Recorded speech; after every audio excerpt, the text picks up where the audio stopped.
Hindi ko alam guys, napuputol. So, parang hindi ko na ano yung una. So, like I said, for today's video, makikipaglaro tayo sa ating mga doggy. Tyson!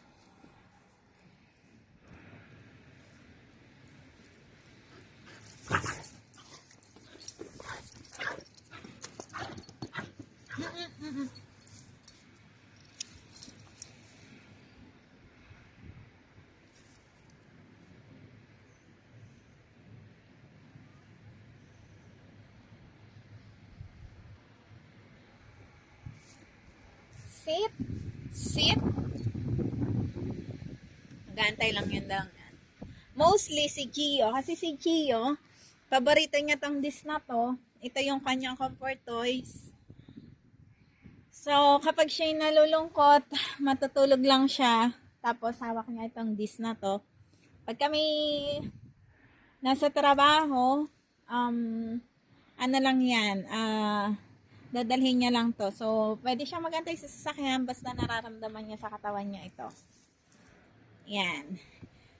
So, I think sa tingin niya kanya to, pero we bought it para sa kanilang dalawa ni Tyson.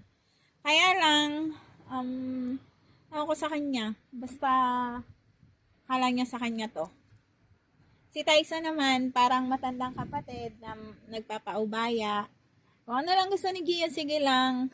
Pero kapag hindi to makita ni Gio kapag nasa bundok kami, kasi itinatapon din namin to para hanapin niya. Kapag hindi niya nakita, so to the rescue si Tyson. Si Tyson kasi magaling maghanap. So pag nakita ni Tyson, tatawagin niya si Gio, ituturo niya to, tapos kukunin ni Gio, ibibigay sa amin. So ganun sila, para sila magkapatid. Although hindi naman talaga sila magkapatid. Si Tyson kasi ay ibinigay sa amin ng isang pamilya na lumipat ng bahay, tapos doon sa inuupahan nilang bahay ay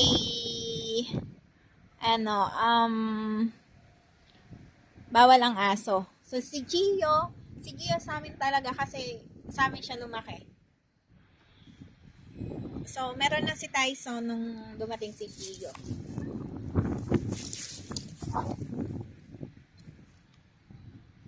So, ganun lang yan. Maghahabulan lang sila pero hindi yan kukunin ni Tyson.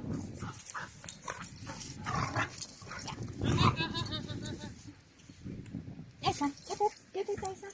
Tyson, get it. Get it.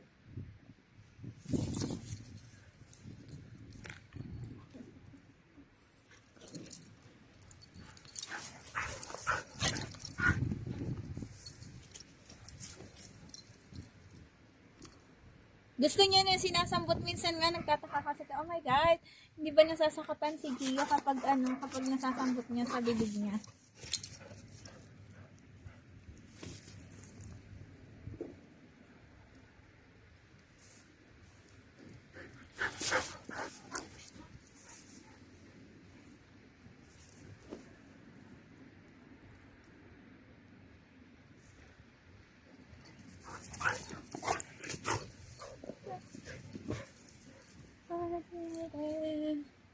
Tyson?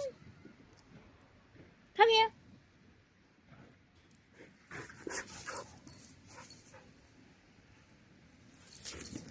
Woo! Tyson, come here.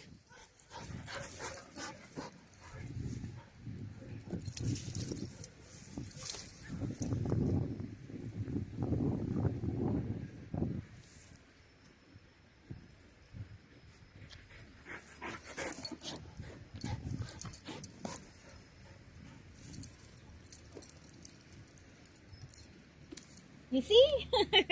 Minsan sinasambot niya yan. Pag sinambot niya, nakaganon yung kamay niya. Yung paa pala.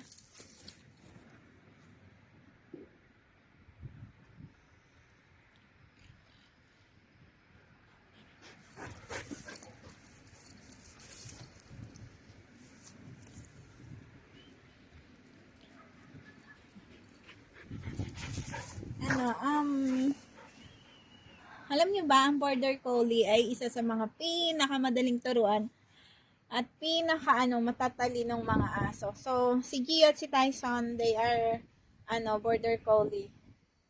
Working dog dapat sila. Sila yung mga kasama ng mga farmer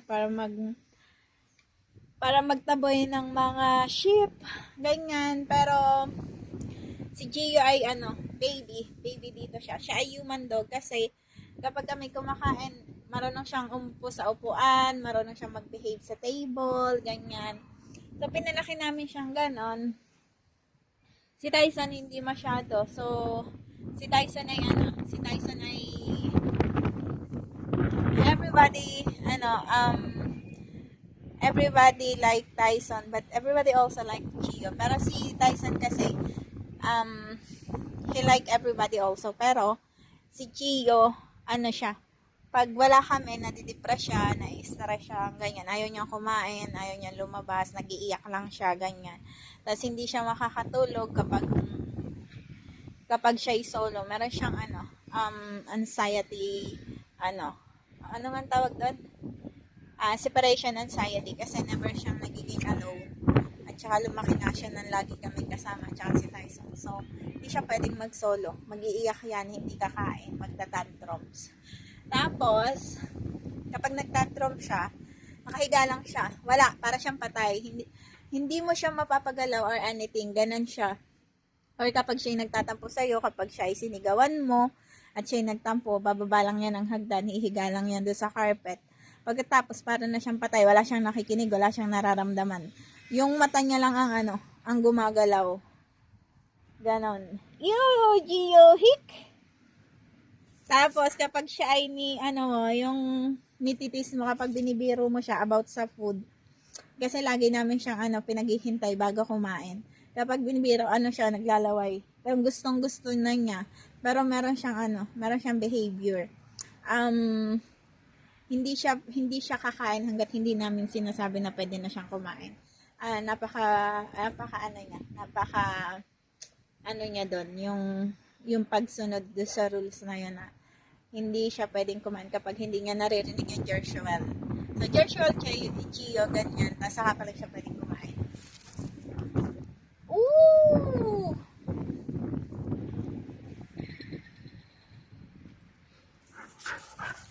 Si Tyson naman, alam nyo na, si Tyson napakalayas, laging layas na layas. Pag siya ay nagkaroon ng pagkakataon, siya ay lalayas. Kung saan yan, mag-uulit, tas hanapin namin. Last time, 4 hours siyang nawala. So, na kami, nagpapanik na kami kasi never na nangyari na 4 hours siyang nawala. Minsan, 2 hours, ganyan, 1 hour, nahahanap na namin siya. Pero kasi pag narinig niya yung tunog ng sasakyan, siya, nagtatago. So, nahihirapan kaming hanapin. So, madami ng taon tumatawag. Nandito si Tyson. Ay, yung dog niya nandito kasi meron siyang collar with our number. So, kapag nakita siya ng mga tao, tinatawagan kami. Problema, hindi nila kinukuha. Kasi ayaw sumama sa kanila. So, nandun lang siya sa area na yon. Pupunta kami, magdadrive kami. Tapos pagdating doon, wala na siya. So, that is our struggle naman pagdating kay Tyson. Otherwise, niya. Siya ay mama's boy. Kasi more on me siya. Hindi ko alam. Pero ito kasi ay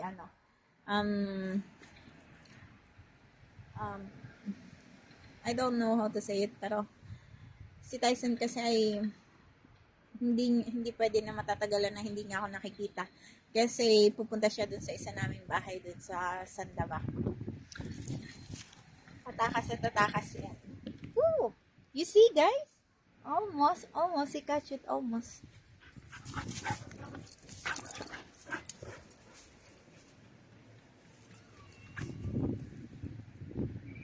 Oh, hit! Ang galing nga, no? Gusto niya yan kapag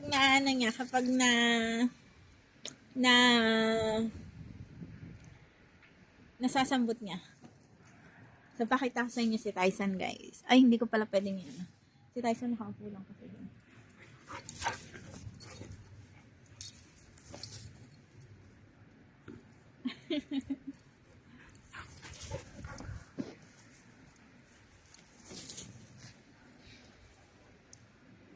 Oh, di ba guys? Nakita nyo?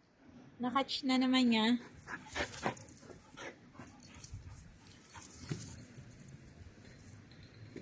So, hindi niya na-catch. So, guys, that's it for today. 10 minutes video para lang tayo may upload sa ating YT. So, thank you for watching, guys. See you on live tomorrow. Bye!